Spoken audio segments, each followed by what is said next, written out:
السلام عليكم ورحمة الله وبركاته. وعليكم السلام ورحمة الله وبركاته.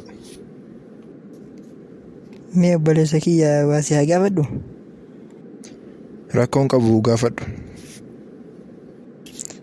Rabbiin kadhaa kan koo ni dhaga'a? Eeyyee ni dhaga'a. Maaliif waan ani gaafadhe naa kennuu dhabere? Rabbiin kadhaa kennu hundayyuu ni awwaata. Fakkeenyaaf amma doktorri tokko dawaa nuti barbaannu osoo hin taane dawaa nu barbaachisu nuuf kenna.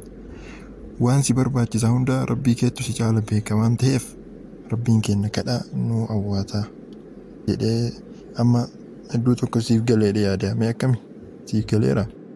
Galatoomii hedduu tokko naaf galee jira. Alhamdulillah naaf galeera, ifa naaf ta'eera. Mee kana caala akkasii galuuf aaya quraanaa tana dhaggeeffadhu. وإذا سألك عبادي عني فإني قريب أجيب دعوة الداع إذا دعان